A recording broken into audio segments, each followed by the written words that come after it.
Hello, today's video is about the things we ingest and how, if we make different choices, we can have a better outcome. So today's post talked a lot about food strategies and food that you can eat that will make you feel, improve your mood, make you feel better. So I'm going to focus on a little bit more along the lines than food, just things you ingest. So you'll understand in a second. So I have four things. I'm going to talk about the two bad things first, and then I'm going to talk about two good things. So today I have a little smaller chart, but bad medications and artificial sweeteners. So in my 2 years as a coach, I've learned a lot. And one of the things, and I've also learned a lot just because of my personal experience. I go to a chiropractor, and I found a chiropractor late in life. And so they are believe in more alternative forms of healing, and and less invasive things. So, and I think that our health system in general in the United States is truly run by the pharmaceutical companies. And our doctors are trained to treat problems, which is really a reactive way of treating. It's not a proactive. You don't go to the doctor when you're feeling good and say, "Hey, doc, how can I stop things from happening? How can I feel better?" Maybe you do that in your physical exam, but not usually. So, your physical exam is more for taking your temperature. So, like blood work, if anything's wrong, okay, let's address that. But that's too late, right? So for me, so many medications actually harm our body. They have so many side effects. As an example, my husband, he has a problem with acid reflux, and he takes this medicine that actually is not good for his gut. And so it makes other problems happen. And so unfortunately, he's too stubborn to do anything about it. He thinks I'm a know-it-all. So anytime I try to tell him something, he won't listen. I definitely don't have an acid reflux problem. So if I did and I did something to fix it, maybe he'd listen. But I know one of my customers made some changes in her diet, and she went the longest she'd ever gone without her acid reflux medicine. She had gone 15 days, and felt like a new person. So if you are on medications, I would seriously look at alternatives, like things. I'm not saying go cold turkey without your medicine, but I'm just saying look at changing your diet and adjusting your diet and seeing if things work better for you. I know with high blood pressure medicine, he was also on high blood pressure medicine. There are things that you can do in your diet that will reduce your blood pressure medicine. Or reduce your need for blood pressure medicine. Cholesterol medicine. My father-in-law takes Lipitor, and he eats like these huge bowls of ice cream that overflow. And he's like, "Oh, I got my Lipitor." Well, do you know what your Lipitor does to your lung or your liver? I wouldn't touch that with a 10-foot pole.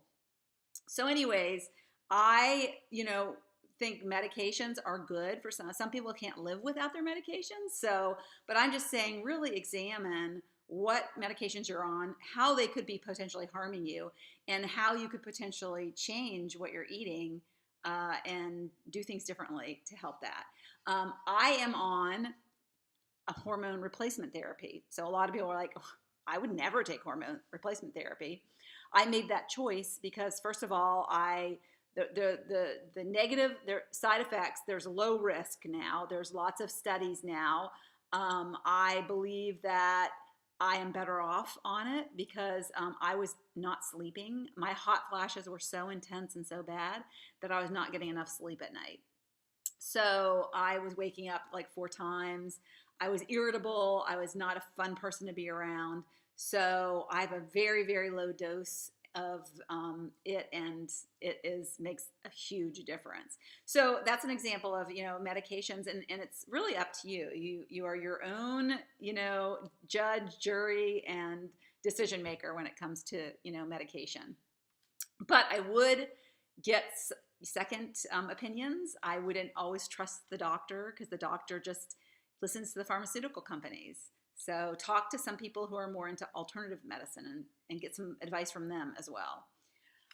So I want to talk about artificial sweeteners, number 2 on my list. So I used to eat these all the time.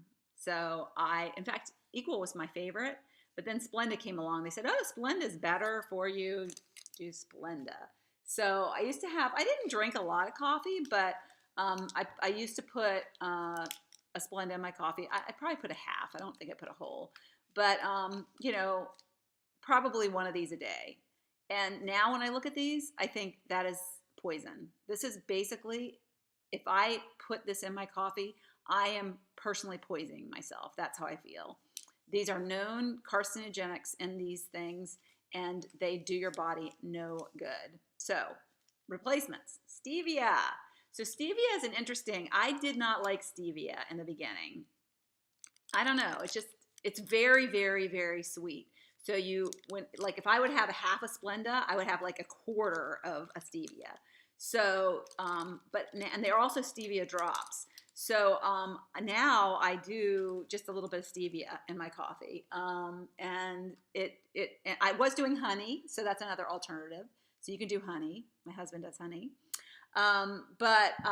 Stevia, I just started using it more and then kind of adapted to it. So those are options for your artificial sweeteners. On the good list. So we have two things on the good list. We have water and nutrients / vitamins. So these are things that you should be doing for yourself. So water, so many people don't drink enough water, me included. So I really have to force myself to drink. You're supposed to drink half your weight in ounces. So I weigh about 130. I should be having at least 65 ounces a day. So this is 16 ounces. So I need to drink 4 of these a day at least. Well, give or take, yeah. So, and really sometimes what I do is, they say to do this sometimes in the morning because then you get you're very dehydrated in the morning because you've gone all night without having any water. So just pour yourself like 8 to 10 ounces of water and just guzzle it. Just pretend it's like medicine and just like gook, gook, gook, gook, gook. And so that helps get at least, 8 to 10 ounces done for the day. The other trick is try to do half before noon. So you know that you only have half more before you go to bed. So that's a great tip. And water, your body needs water. A lot of people don't really even know that your body, if you have water, if your organs just love, because your body is made up of mostly water. So your organs just thrive with water, and it flushes the crap out of your body. It flushes your toxins out of your body. So just think about it and just visualize like a hose going down your throat and flushing all that crap out, and it comes out into the toilet as pee. So drink as much water and know that your body just thrives on that water. And the minute you feel thirsty is your body's telling you waited way too long to give me some water.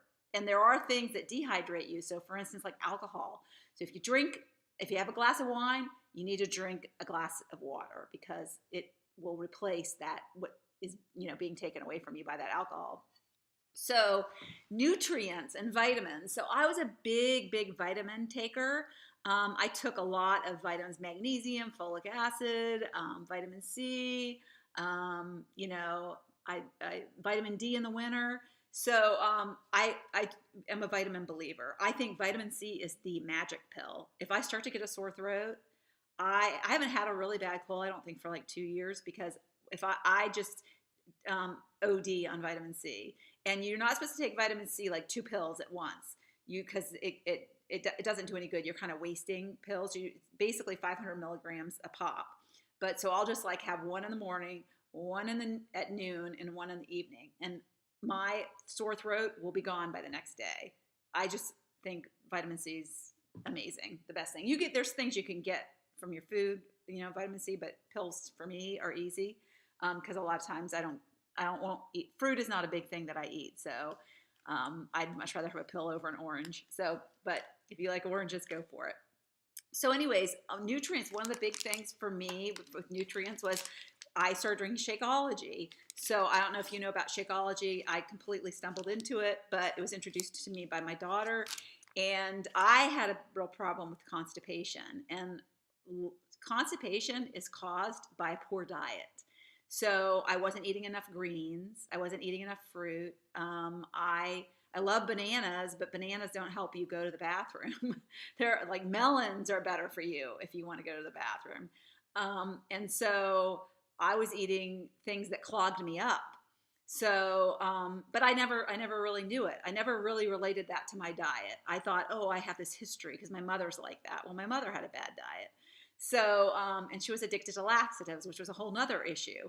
Um, so when I found Shakeology with all of the nutrients that are in it and the superfoods, and it's completely natural, I started to go to the bathroom every day. And sorry if this is too much information, but that is key. I mean, think about my body and how like backed up it was and how miserable. I mean, that's pretty miserable feeling. I had debilitating stomach aches sometimes. So getting my nutrition in line and drinking it in a yummy shake is I like better than taking all those vitamins. So honestly, I drink my shake and I take my one vitamin C. So it's a lot easier now. So those are my tips. I want you to just be very aware. I want you to be very knowledgeable about what you're putting into your body and the effect it's having on you. So there are things you can do to make yourself happier, to make a better you, just by like choosing better things to put in your mouth. Okay? And you don't ever want to be hangry. So I don't like being hangry. So hope you enjoyed that new word. If you didn't know it, I thought it was funny when I first heard it. It's crazy. Anyways, thanks for listening.